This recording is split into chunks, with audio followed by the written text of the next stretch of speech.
16절 이르되 나와 함께 가서 여호와를 위한 나의 열심을 보라 하고 이에 자기 병거에 태우고 31절 그러나 예후가 전심으로 이스라엘 하나님 여호와의 율법을 지켜 행하지 아니하며 여로보암이 이스라엘에게 범하게 한 그 죄에서 떠나지 아니하였더라.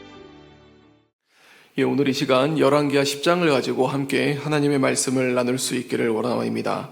이 열왕기하 10장을 보면은 예후가 이제 이스라엘을 어떻게 통치를 하고 또 하나님이 예후를 통하여서 어떻게 이스라엘을 회복시켜 가는지에 대한 그런 부분들을 조금 이제 살펴볼 수 있기를 원합니다. 먼저 북이스라엘은 이 여로보암과 그 다음에 그 뒤에 후에는 아합의 그런 죄로 인하여서 굉장히 타락하고 굉장히 세속적인 그런 가운데 놓여져 있었습니다. 그런 가운데 하나님이 이 예후라는 사람을 세우셨고, 그리고 이제 아합의 아들이었던 요람과 그리고 이세벨을 처리하면서 이제 죽이면서 이제 북이스라엘의 왕이 되어 그 나라를 통치하게 되는 형편에 놓이게 됩니다. 그리고 이제 오늘 본문이 등장을 하게 되는데요. 10장 1절을 보면 아합의 아들 70명이 사마리아에 있는지라 예후가 편지들을 써서 사마리아에게 보내서 이스라엘 귀족들 곧 장로들과 아합의 여러 아들을 교육하는 자들에게 전하니 일러스되, 이 얘기는 이제 예후가 아합의 아들이었던 요람과 그리고 이세벨은 죽였지만, 그런데 사마리아에 아직 아합의 아들 70명이 남아 있었다라는 것이죠. 그러니까 그들을 통해서 언제든지 새로운 왕을 세울 수도 있고, 그렇게 되면 본인과 부딪히게 되기 때문에 그들은 그것을 알고 그곳에 있었던 이제 지도자들에게 편지를 합니다. 그러면서 이제 그들에게 뭐라고 얘기를 하냐면 너희에게는 병거가 있고, 그리고 너희에게는 성이 있고 무게가 있고, 그 다음에 왕의 아들들이 있다. 그래서 너희 중에 가장 어질고 정직한 자를 택하여서 그를 왕으로 세워라. 그리고 나와 겨루어 보자라고 그렇게 이제 얘기를 하는 거죠. 이것은 이제 그 예후가 어떤 부분들을 가지고 있냐면 굉장히 고도의 심리전입니다. 왜냐하면 그들에게 왕을 세우라는 것이 아니라 그들의 마음이 어떻게 움직이는지를 확인하려고 했었던 것이죠.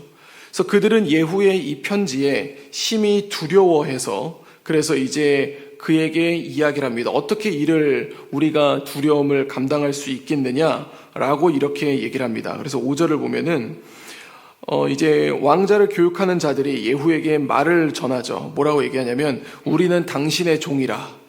그리고 당신이 말하는 모든 것을 우리가 행하고, 그리고 누구도 왕으로 세우지 않겠다라고 그렇게 얘기를 합니다. 이 얘기는 어떤 얘기냐면 예후의 편지에 예후에게 충성을 맹세하는 이 사마리아에 있었던 사람들의 모습입니다.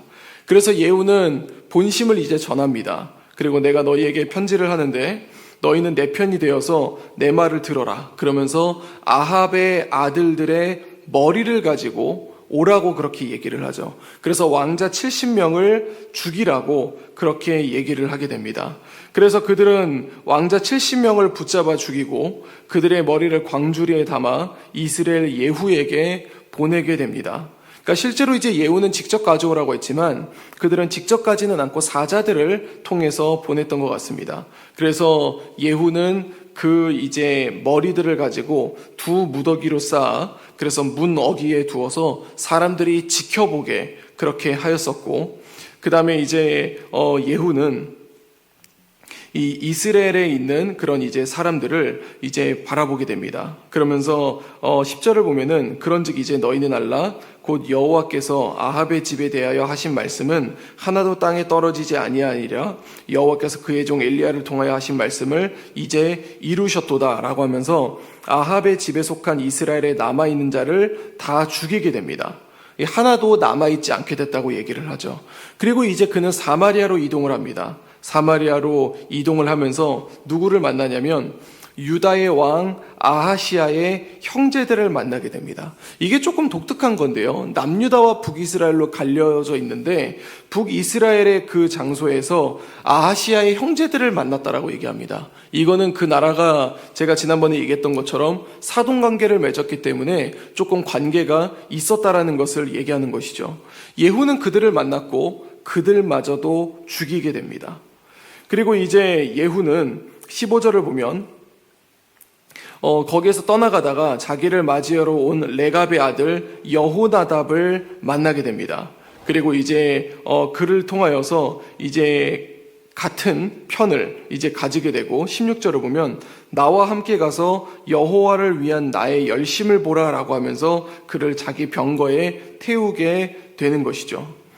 그러면서 이제 예후는 이 사마리아에 도착을 해서 한 가지의 책략을 쓰게 됩니다. 그러면서 뭐라고 얘기하냐면 백성들을 모으고 얘기하죠. 아합은 바알을 조금 섬겼으나 예후는 많이 섬기더라. 그러면서 내가 이제 큰 제사를 드릴 건데 바알의 모든 선지자와 모든 섬기는 자와 모든 제사장들은 한 사람도 빠지지 않고 여기에 모여라. 만약에 모이지 않으면 내가 살려두지 않겠다라고 이렇게 얘기를 하는 거죠. 그래서 그들은 전부 다 모이게 됩니다. 전부 다 모이게 되면서 예후는 이제 예복 맡은 자에게 이제 옷을 주면서 그 바알을 섬기는 모든 자들이 이거를 입을 수 있게 하라는 거죠. 그러니까 편을 분명하게 하려고 하는 거예요. 그래서 그들을 입게 하고 그 다음에 여호나답에게는 뭐라고 얘기를 하냐면 바알을 섬기는 자들 중에서 여호와의 종이 있다면 거기서 빼내라고 이렇게 이야기를 하게 됩니다. 그러면서 이제 그 안에는 바알을 섬기는 사람들이 다 모여져 있습니다. 그리고 예후는 이 80명의 병사들에게 뭐라고 얘기하냐면 들어가서 그들을 다 죽이라고 얘기를 하죠. 만약에 너희가 한 사람도 놓치게 된다면, 한 사람이라도 놓치게 된다면 너희가 오히려 죽게 된다라고 그렇게 얘기를 합니다. 그래서 그들은 바알을 섬겼던 모든 사람을 죽이게 되고 그 다음에 26절에 기록된 것처럼 그는 그 안에서 종교개혁을 일으킵니다. 바알의 신당에 있는 성으로 가서 바알의 신당에서 목상들을 가져다가 불사르고 그리고 목상을 헐며 신당을 헐어서 오히려 그곳을 변소로 만들었다라고 이렇게 이야기를 합니다. 그러나 28절을 보면 예후가 이와 같이 이스라엘 중에서 바알을 멸하였으나 이스라엘에게 범죄하게 한 느밧의 아들 여로보암의 죄 곧 베델과 단에 있는 금송아지를 섬기는 죄에서는 떠나지 않았다라고 이렇게 얘기를 합니다. 어쨌든 예후는 이제 아합의 집을 처리했습니다.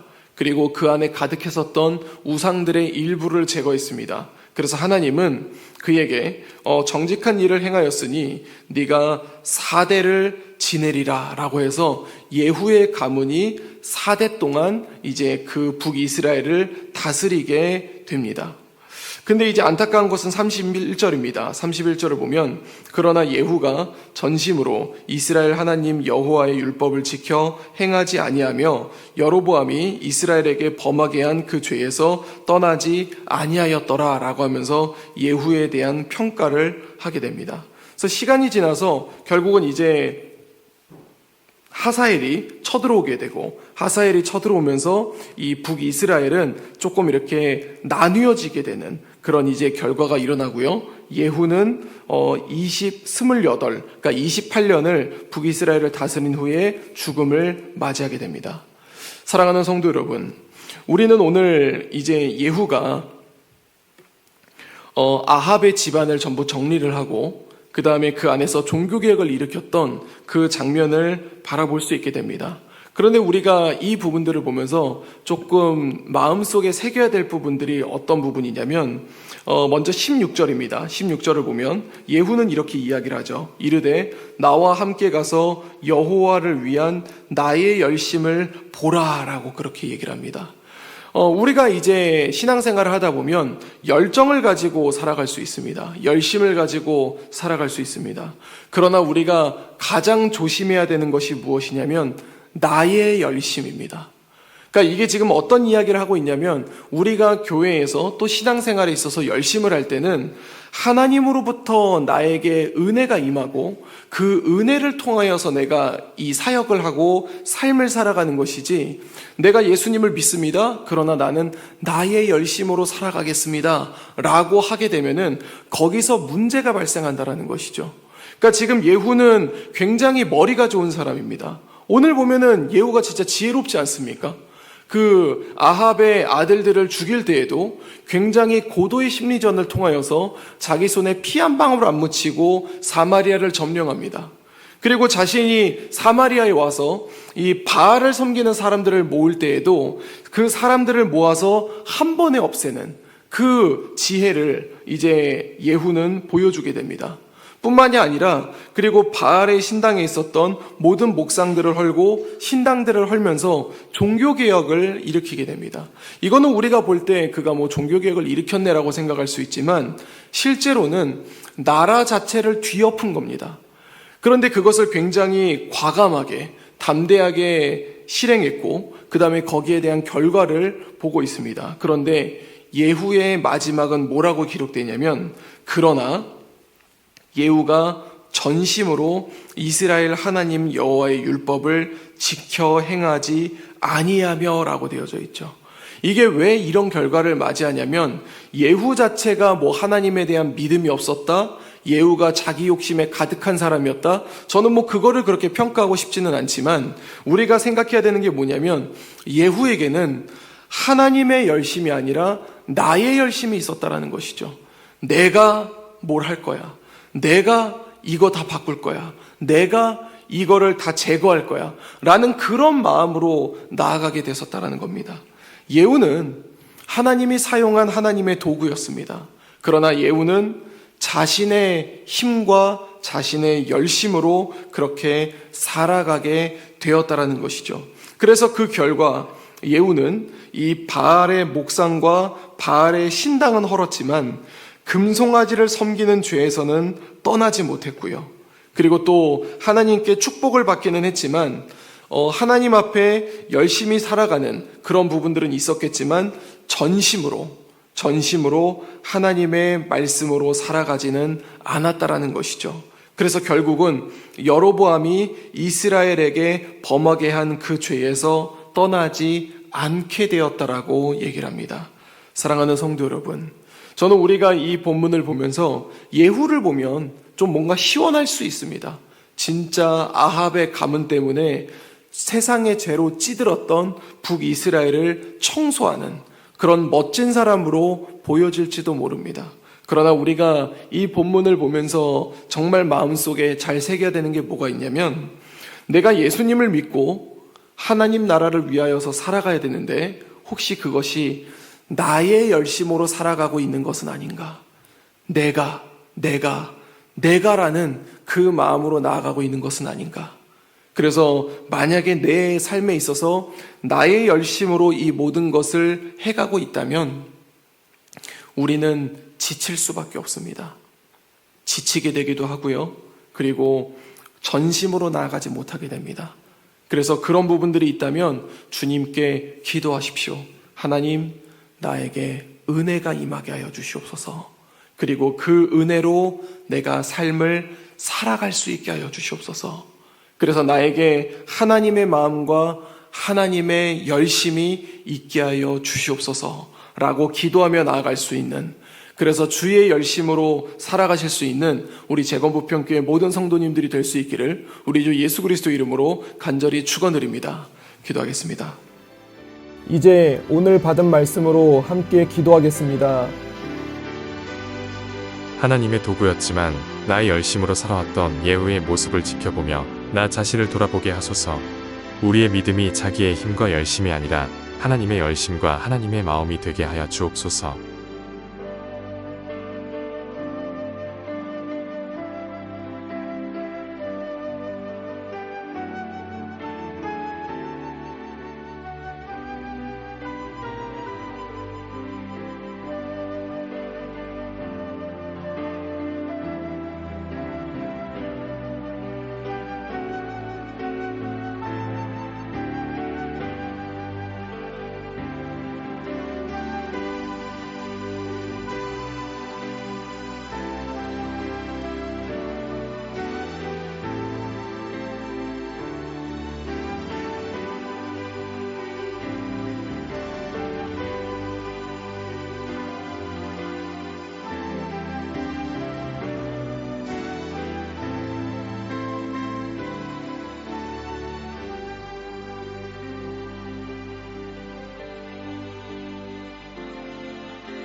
이제 개인의 기도 제목을 가지고 하나님 앞에 기도하시기 바랍니다.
수고하셨습니다.